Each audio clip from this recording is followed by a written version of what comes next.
राधे श्री राधे। ओम तत्सत् श्री गणेशाय नमः। श्री राधा कृष्णाभ्यं नमः। ओम नमो भगवत वासुदेवाय। वासुदेव सुतं देवं कंस चाणूरमर्दनं देवकी परमानंदं कृष्णं वंदे जगद्गुरु। भगवत प्रेमी भक्तों, आज श्रीमद् भागवत कथा का मासपरायण विधि के अनुसार प्रातः काल के सत्र का अध्ययन, वर्णन और श्रवण आरंभ होने जा रहा है।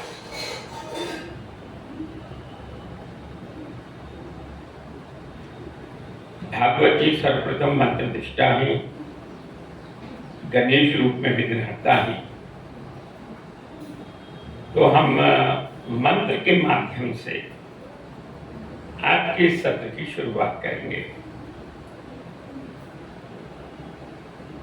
श्री कृष्ण गोविंद हरे मुरारी, हे नाथ नारायण वासुदेव। श्री कृष्ण गोविंद हरे मुरारी, हे नाथ नारायण वासुदेव। हे नाथ नारायण वासुदेव। हे नाथ नारायण वासुदेव। हे नाथ नारायण वासुदेव। हे नाथ नारायण वासुदेव। श्री कृष्ण गोविंद हरे मुरारी, हे नाथ नारायण वासुदेव। बोलो वृंदावन बिहारी लाल की जय। श्याम मुरारी बनवारी गिरधारी, मदन मोहन हूँ शरण त्रिपुरारी, निताई गौर हरि बोल। जय जय श्री राधी, जय जय श्री राधी, जय जय श्री राधे श्याम। भगवत प्रेमी भक्तों, ये जो महामंत्र है कैसे प्रकट हुआ? जब शंकरदिक मुनीश्वरगण नारद जी को गंगा किनारे भागवत कथा सुना रही थी, तो उस कथा के प्रभाव से 7वें दिन कथा पूरी होने पे भक्ति महारानी अपने दोनों पुत्र ज्ञान और वैराग्य के साथ इस महामंत्र का ऊंचे स्वर में उच्चारण करते हुए प्रकट हो गई थी। इसमें भगवान के विभिन्न नामों का उच्चारण है और इस महामंत्र का एक अर्थ है, हिंदी में गदांश जिसे कहते हैं, वो अर्थ हम आपको बताएंगे, जिससे कि जब आप इस महामंत्र का जाप करें तो आपको पता रहना चाहिए कि आप भगवान से क्या प्रार्थना कर रहे हैं। इसमें जो श्री शब्द है वो आत्मा का सूचक है और जो कृष्ण शब्द है वो मन का सूचक है। जो गोविंद शब्द है वो गाय का सूचक है। जो हरे शब्द है वो संकट से उबारने का सूचक है। इसमें जो मुरारे शब्द है,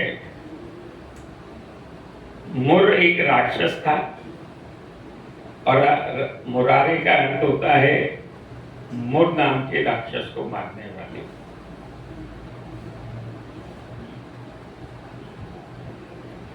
हे नाथ का अर्थ है मेरे स्वामी।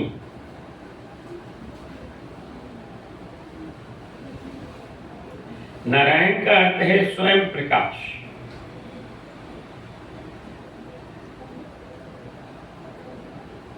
और वासुदेव का अर्थ है सत्य संकल्प। अब हम इस हर शब्द को अगर जोड़ देंगे तो क्या वाक्य बनेगा? मंत्र रूपी वाक्य।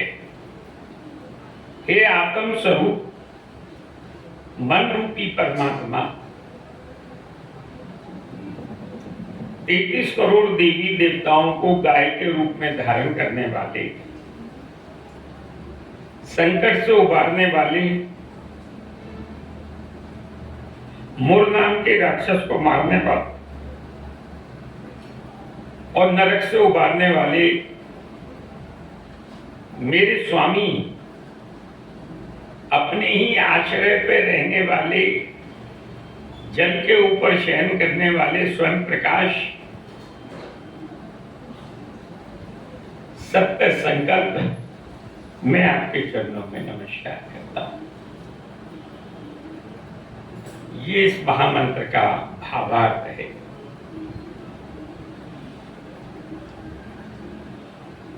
अब हम यहाँ आज दूसरे दिन कथा के पहले सत्र का शुभारंभ करेंगे। कल जन्माष्टमी थी और भगवान का प्राकट्य उत्सव रात्रि में 12 बजे मनाया गया था। कल भगवान प्रकट हुए हैं और अष्टमी के अगले दिन संसार के सामने दिखाई पड़े। जन्माष्टमी वाले दिन किसी को दिखाई नहीं पड़े थे, केवल वसुदेव जी को और देवकी को मालूम था। नंद बाबा यशोदा मैया को भी नहीं मालूम था कि भगवान मनुष्य का रूप बालक धारण करके आए।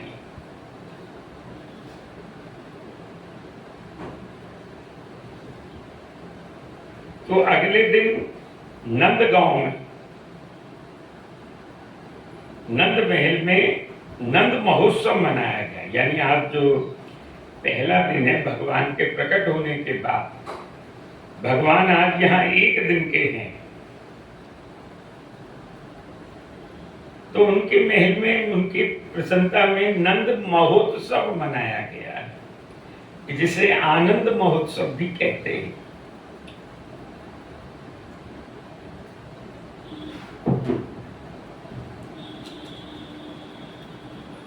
तो उसी आनंद महोत्सव की परंपरा में हम कथा आरंभ करने से पहले एक भजन गाएंगे और आज हम उनका नंद महोत्सव, नंद के घर में महोत्सव मना रहे हैं। मैं तो राधे राधे गाऊं श्याम तेरी गलियन में, मैं तो राधे राधे गाऊं श्याम तेरी गलियन में, गलियन में तेरी गलियन में, गलियन में तेरी गलियन में। ओ मैं तो राधे राधे गाऊं श्याम तेरी गलियन में, मैं तो राधे राधे गाऊं श्याम तेरी गलियन में। जिन गलियन में घुटवन जाले, दौड़ भागे संग ले ग्वाले, जिन गलियन में घुटवन जाले, दौड़ भागे संग ले ग्वाले, मैं तो रज रज शीश झुकाऊं श्याम तेरी गलियन में, मैं तो रज रज शीश नवाऊं श्याम तेरी गलियन में, मैं तो राधे राधे गाऊं श्याम तेरी गलियन में, मैं तो राधे राधे गाऊं श्याम तेरी गलियन में।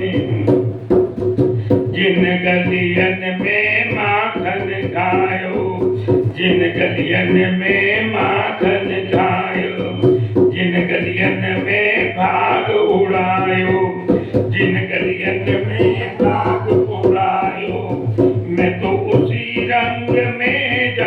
जाऊं शाम तेरी गलियन में, मैं उसी रंग में रंग जाऊं शाम तेरी गलियन में, मैं तो राधे राधे गाऊं शाम तेरी गलियन में, मैं तो राधे राधे गाऊं शाम तेरी गलियन में।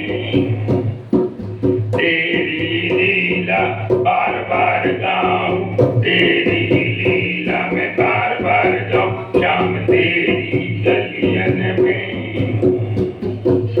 जिन गलियन में सखियां छोड़ी, जिन गलियां में सखियां छोड़ी, माखन लूटा मटकी फोड़ी, माखन लूटा मटकी फोड़ी, तेरी लीला मैं बार बार गाऊं शाम तेरी गलियन में, तेरी लीला मैं बार बार गाऊं शाम तेरी। जिन गलियन में राधे राधे गाऊं शाम तेरी गलियन में, मैं तो राधे राधे गाऊं शाम तेरी गलियन में। जिन गलियन में गौ चराई, यमुना तट पे बंसी चराई, जिन यमुना बंसी, जिन गलियन में गौ चराई, यमुना तट पे बंसी बजाई, इन गैला पे बलि बलि जाऊं शाम तेरी गलियन में, मैं तो राधे राधे गाऊं शाम तेरी गलियन में, मैं तो राधे गाऊं शाम तेरी गलियन में।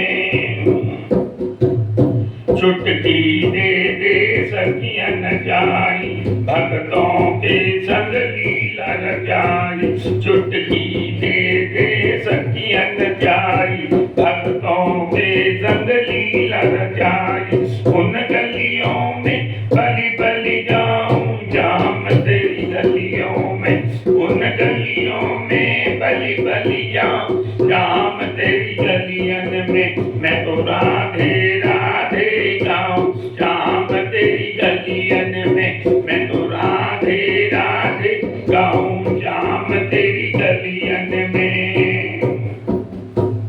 राधा के संग कृष्ण कन्हाई, जिन गलियों में होली रचाई, राधा के संग कृष्ण कन्हाई, जिन गलियों में होली रचाई, मैं भी गुलाल उड़ाऊं शाम तेरी गलियन, मैं भी गुलाल उड़ाऊं शाम तेरी गलियन में, मैं तो राधे राधे गाऊं शाम तेरी गलियन में, मैं तो राधे राधे गाऊं शाम तेरी गलियन में।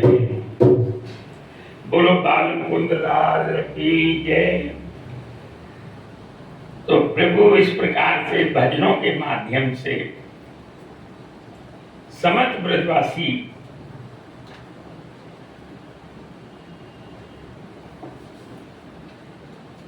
और ने नंद महोत्सव बनाया। इधर भगवान एक दिन के हैं, अपने घर में पल्ला में लेटे हुए,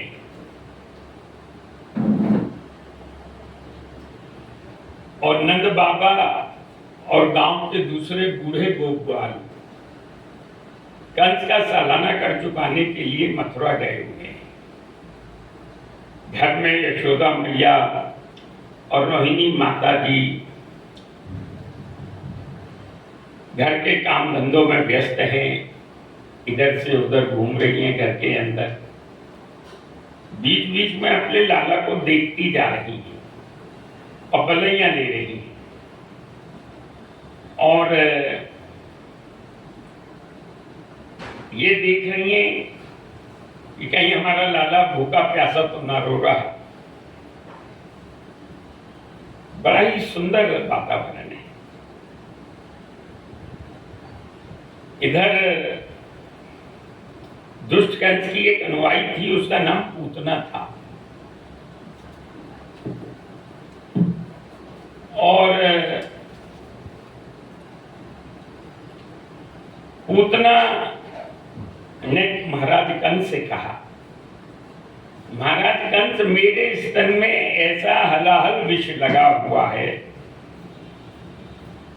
कि जो किसी भी प्रकार से पचाया ही नहीं जा सकता है,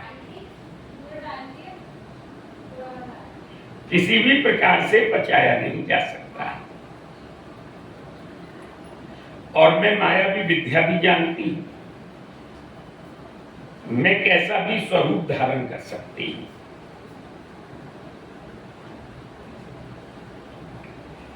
अगर आपकी आज्ञा हो तो मैं गोकुल की सीमा में प्रवेश कर हाल के 10 दिन के अंदर अंदर जितने बच्चे पैदा हुए हैं उन्हें मार डालूंगा और आपका मारने वाला अपने आप मर जाएगा। कंस दुष्ट था, लेकिन उससे ज्यादा दुष्ट उसके अनुयायी थे जो कंस की बुद्धि को खराब रखते थे।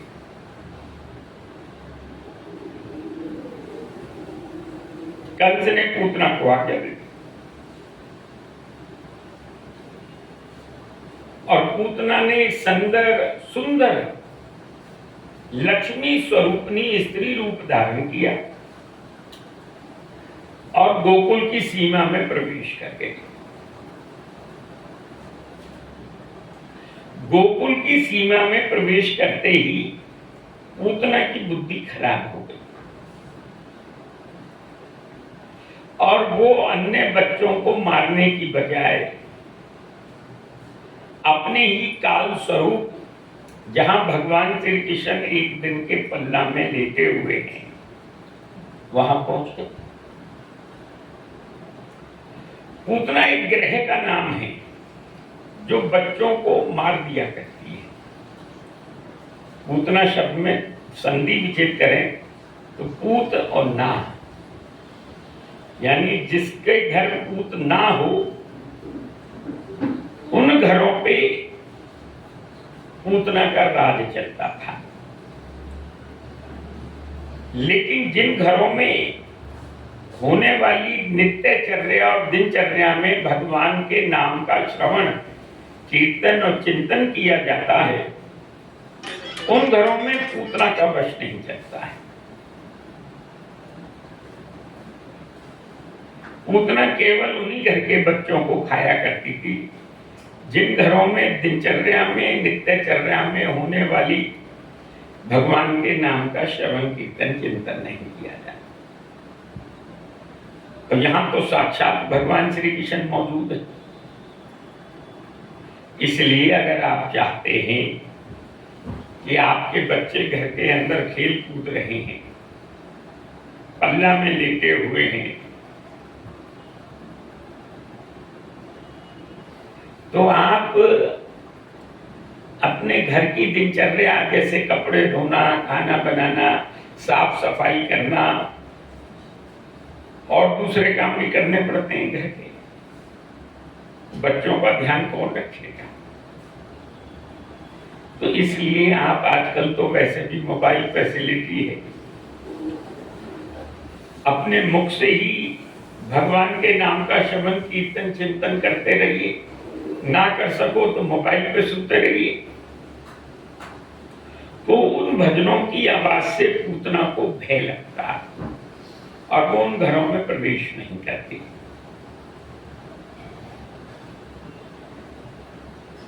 तो जहां भगवान श्री कृष्ण एक दिन के पल्ला में लेटे हुए हैं, वहां वो पहुंच जाती है नंद महल।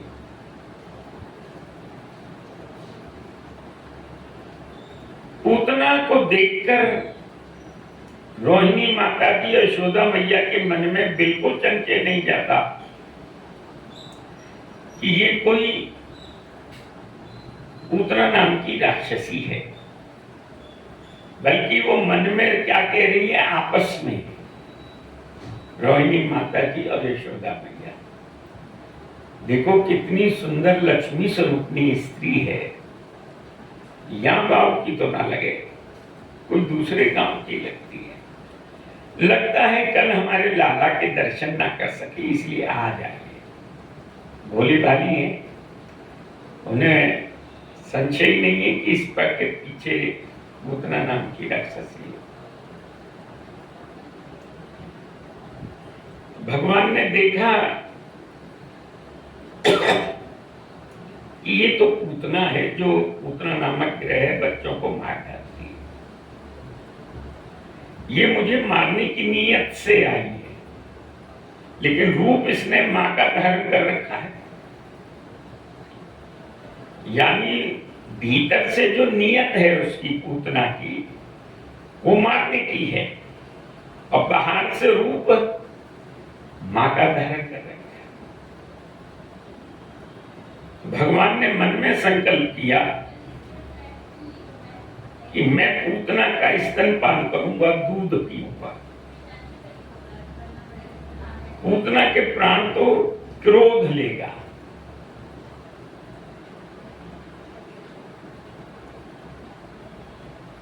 तो ये पूतना पूर्व जन्म में कौन थी? ये पूतना पूर्व जन्म में राजा बलि की पुत्री थी। जब भगवान वामन रूप में आए थे राजा बलि की यज्ञशाला में,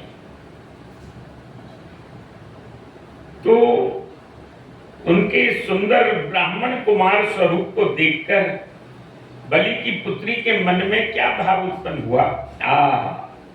इतना सुंदर बालक अगर मेरा पुत्र होता तो मैं उसे स्तनपान कराती। भगवान तो समस्त जीवों के भीतर मन रूप में विराजमान है। उन्होंने राजा बलि की पुत्री के मन के भावों को जानकर मन ही मन कह दिया तथास्तु। वो दूध पिलाना चाहती थी, लेकिन जब भगवान ने 3 पग में राजा बलि का सब कुछ मांग लिया, तो उसी की पुत्री के मन में दोबारा ये भाव आया, अगर मेरा पुत्र इतना दुष्ट निकलेगा तो मैं तो उसे जहर देकर मार डालूंगी। तब भी भगवान ने कह दिया तथास्तु। तो हमारे भगवान का जो स्वभाव है वो इतने उदार हृदय के हैं कि अपने मारने वाले को भी तथास्तु कहते हैं। ये भगवान का स्वभाव है।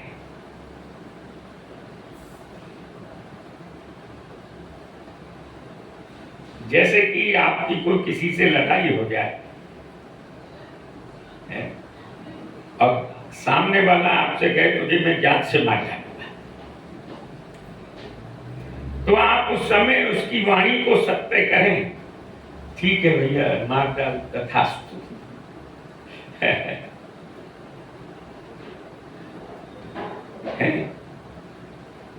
ऐसा स्वभाव बना। हम तो चींटी भी ना मार सकें भैया, तू हमें मार देगा तो मार डाल दिया, हम क्या कर सकें। तथास्तु। तो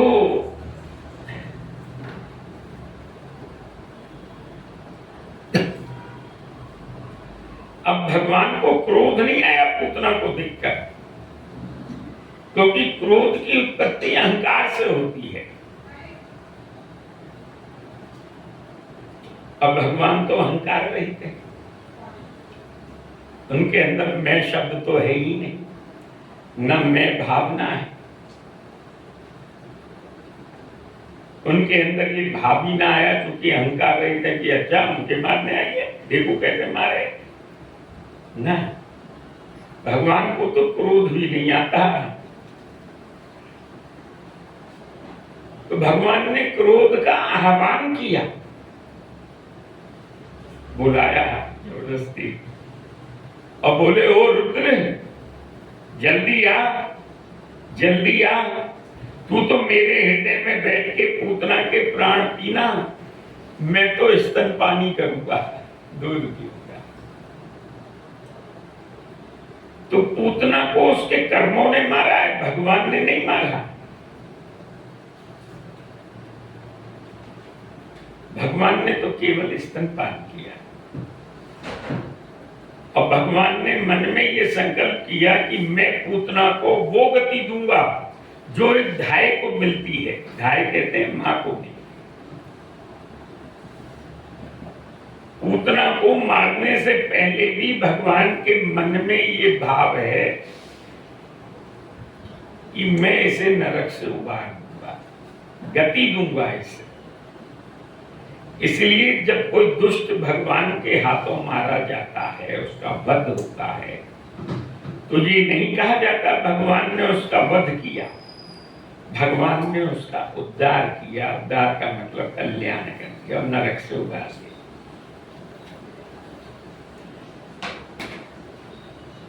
ये पूतना वध नहीं कहना चाहिए, पूतना उद्धार की लीला हम सुना रहे हैं। कैसे सुना रहे हैं?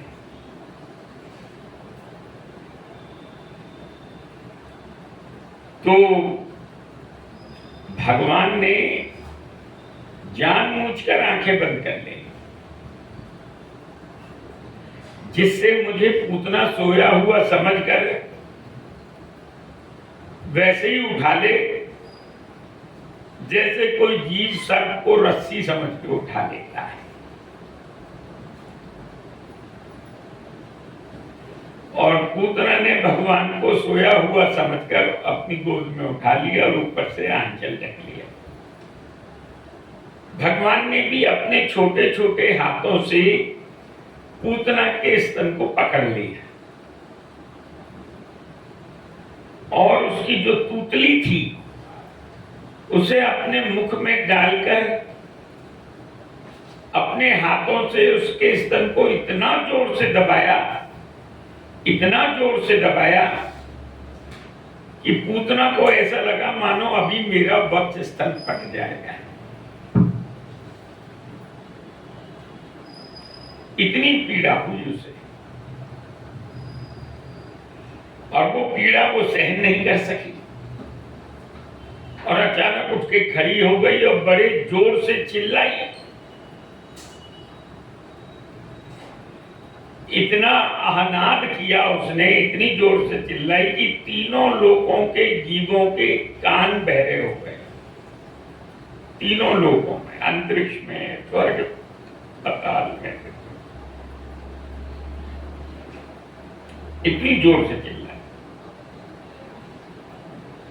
और कह रही है, अरे छोड़ दुष्ट बालक, मुझे छोड़। दुष्ट खुद है और भगवान को दुष्ट कह रही है, क्योंकि दुष्ट के जब प्राण संकट में पड़ते हैं तो उसे सब दुष्ट नजर आ रहे हैं।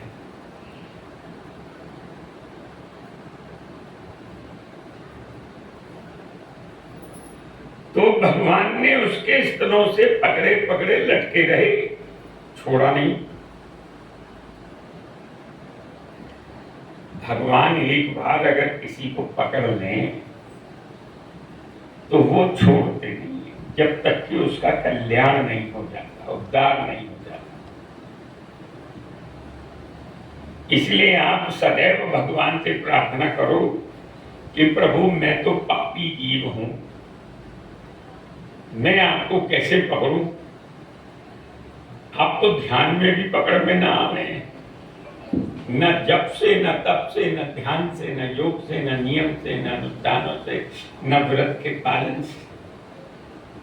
तो आप ही मुझे पकड़ लो। तो आप अपनी उंगली भगवान के हाथों में दे दो, वो पकड़ लेंगे प्रभु आपकी। फिर वो छोड़ेंगे नहीं आपको।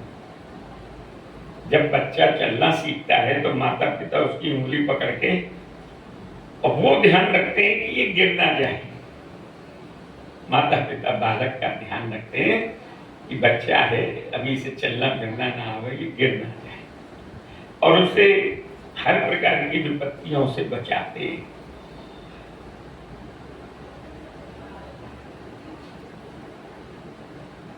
बच्चा क्या है, वो तो खेल में मस्त है।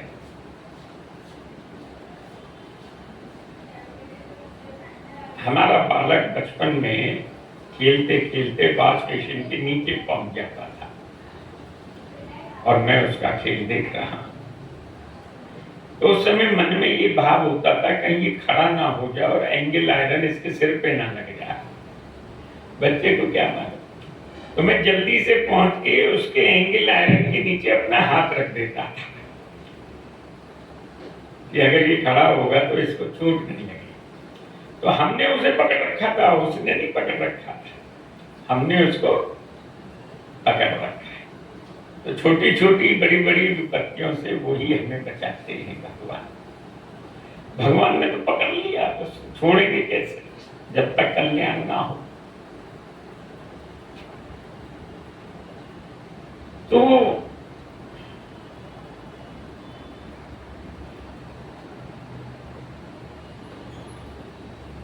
आज लगभग 20 साल हो गए मुझे भागवत कथा कहते हैं।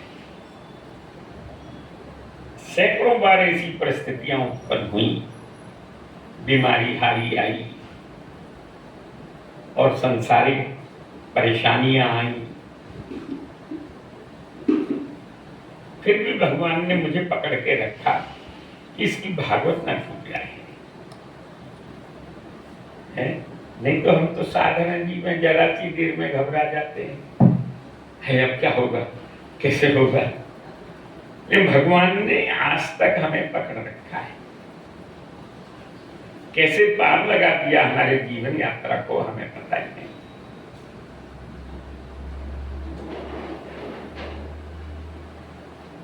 आप तो अपनी मैं और मेरा दोनों भगवान को समर्पित कर दो बस, भगवान जाने कैसा होगा।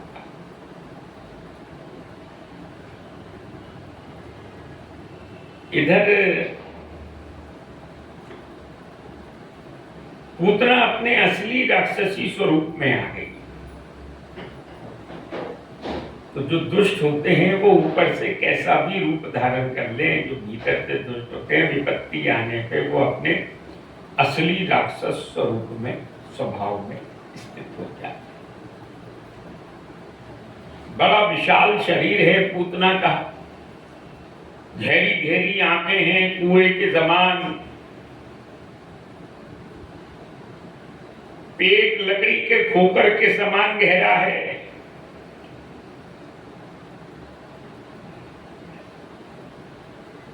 भयंकर स्वरूप है।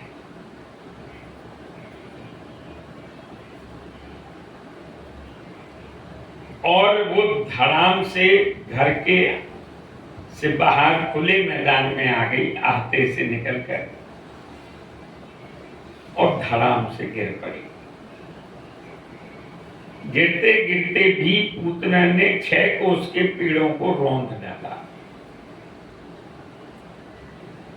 एक कोस में 3 किलोमीटर होते हैं, यानी पूतना का शरीर 18 किलोमीटर लंबा, इतना बड़ा शरीर।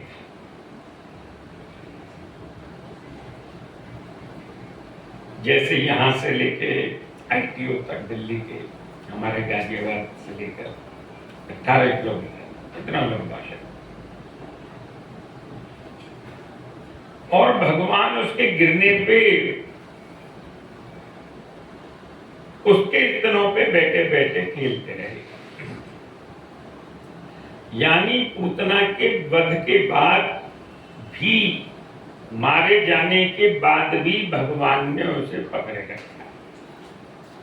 जीते जी तो छोड़ो, मरने के बाद भी भगवान आपको नहीं छोड़ेंगे जब तक आपको अपना वैकुंठ न दे दें।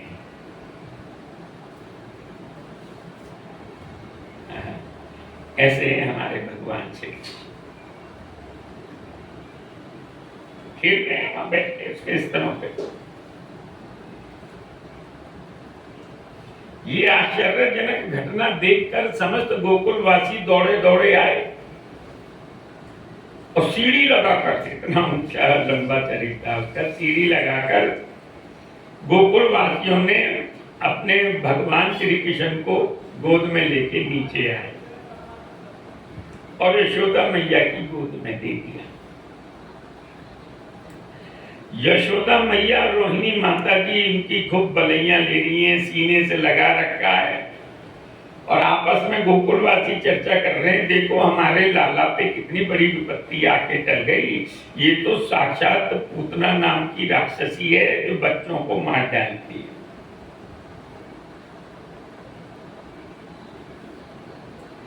तो अब यहाँ पे भगवान की नजर उतारी जा रही है। यशोदा मैया रोहिणी माता की उनकी नजर उतार रही, क्योंकि भाई भाई विपत्ति से बाहर निकल के आया उनका लाला प्रताप भगवान कृष्ण। तो नजर कैसे उतार रही है? पहले भगवान श्री कृष्ण के सारे शरीर में गौ की चरण रज लगाई गई, यानी गौ के चरणों के नीचे की जो धूल होती है, रज जिसे कहते हैं, वो सारे शरीर में लगाई गई। जैसे हम पहले साबुन लगावे नहाने से पहले, फिर उन्हें गौमूत्र से स्नान करवाया गया, यानी उनको गौमूत्र से स्नान करवाया गया, पानी से नहीं। फिर उसके बाद उनके 12 अंगों में गोबर लगाया गया। 12 अंग होते हैं हमारे शरीर में, पैर के अंगूठे से लेके सिर के ताल तक, उन 12 अंगों में गोबर लगाया गया। और फिर गाय की पूंछ घुमाकर उनकी नजर उतारी गई। गाय को पशु नहीं समझना चाहिए, जानवर नहीं समझना चाहिए। गाय की श्रेणी जीवों में आती है, आपकी और हमारी तरह वो जीव है। संसार में सिर्फ गौ माता ही एक ऐसी जीव है जिनकी 5 चीजें सेवन करने योग्य हैं, बाकी किसी की भी चीज नहीं। उनका मूत्र सेवन करने योग्य है, उनका गोबर सेवन करने योग्य है, उनका दूध सेवन करने योग्य है, उनके चरण की रज सेवन करने योग्य है।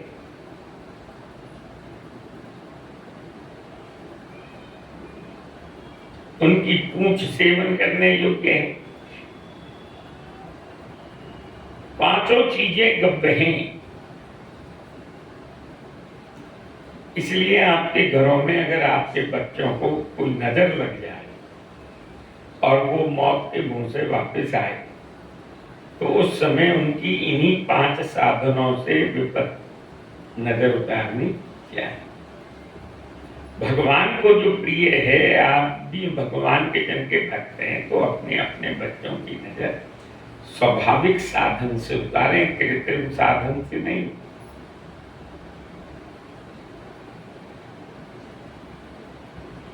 तो यहाँ पे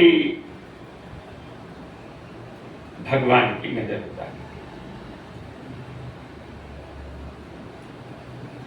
इधर गोकुल वासियों ने पूतना का शरीर 18 किलोमीटर लंबा, तो एक चिता तो बनाई नहीं जा सकती थी, तो उन्होंने कुल्हाड़ी से छोटे छोटे टुकड़े कर दिए, कई सारे पूतना, और कई सारी चिताएं बनाकर उसमें आग लगा दी।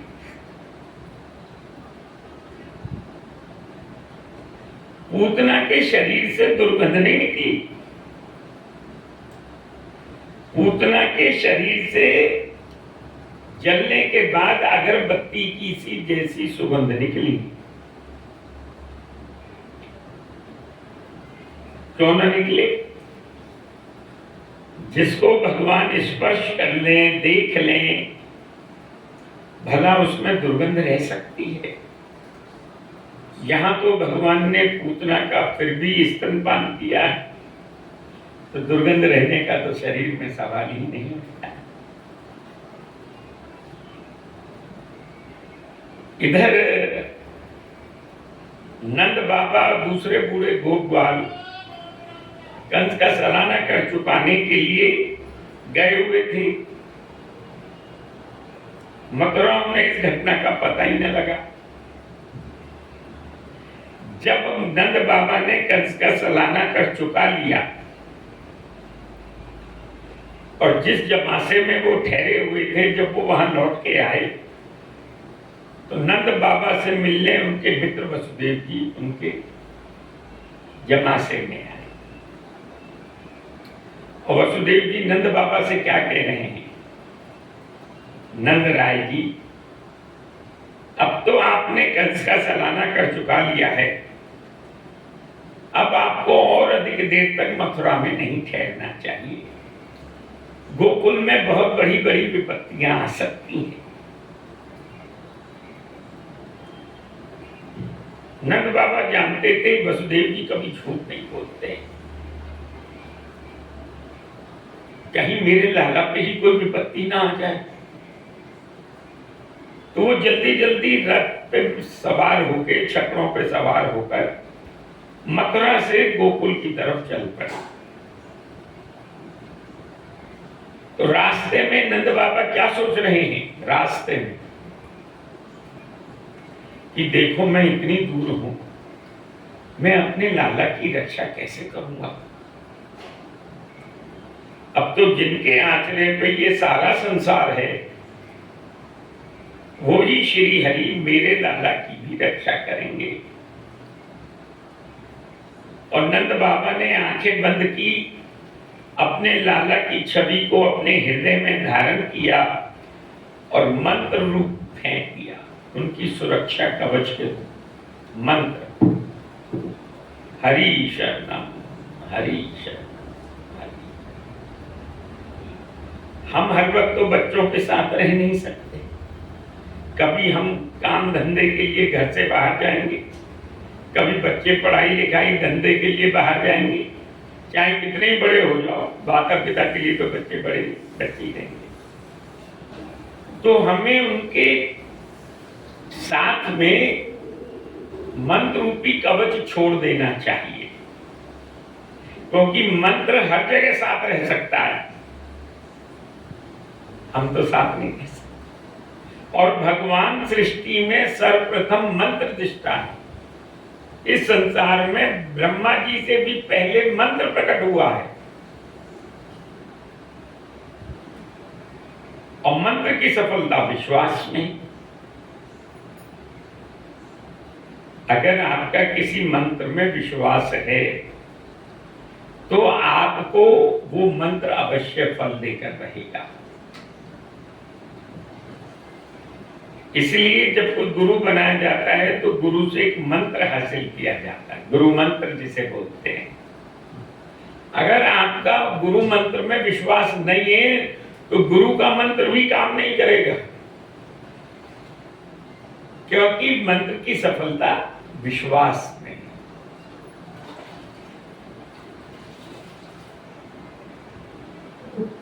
तो यहां पे जब भगवान स्तनपान कर रहे थे पूतना का, तो उस समय यही मंत्र भगवान कृष्ण की रक्षा कर रहा था।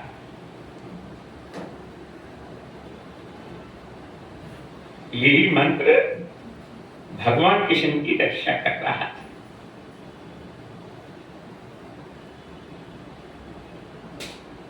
तो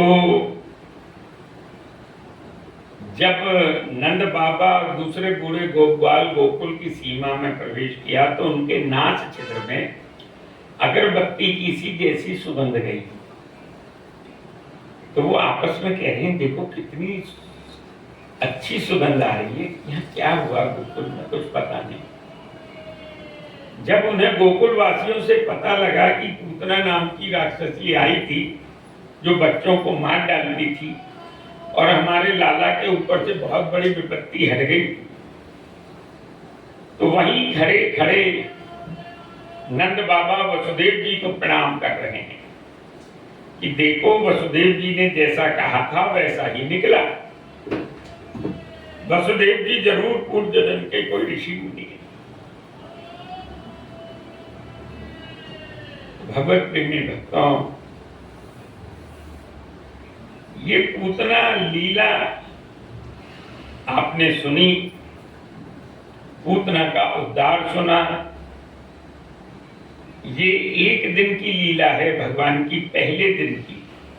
इस लीला का नाम है पलना लीला, पूतना उद्धार। भगवान अपने जीवन में किसी भी कारण को व्यर्थ नहीं जाने देते हैं, कारण से भी जीव का कल्याण कर देते हैं। तो पल्ले में लेटे लेटे भी भगवान ने दुष्ट का उद्धार कर दिया और भक्तों को अपनी लीला से आनंदित किया।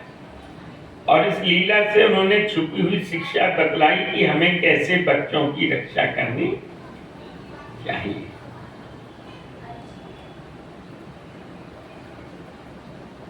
हम तो आज भी हमारे बच्चे कोई बड़े बड़े केदारनाथ गया हुआ है, हम आज भी उसकी छवि को हृदय में धारण करके ये मंत्र फेंक देते हैं कि भगवान तेरी रक्षा करेगा, लेकिन हम रोक तो नहीं सकते ना, भगवान रक्षा करते। फिर उसने बताया, अभी फोन आया कि भाई मेरे साथ के कई लोग बीमार पड़ गए, वो तो नीचे ही उतर गए, लेकिन वो ऊपर गया दर्शन करके धीरे धीरे फिर लौटा, तो उसकी रक्षा कौन कर रहा है? भगवान, वो मंत्र।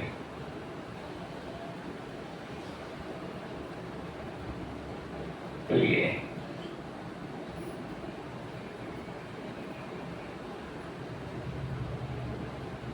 कई बार हमारे भक्तों के फोन आते हैं, महाराज जी, गुरु जी, हमारे घर में हमारी माता, हमारा भांजा, भतीजा ये बीमार हो गए हैं, किसी को डेंगू हो गया है, किसी को हार्ट का अटैक हुआ है, क्या करें?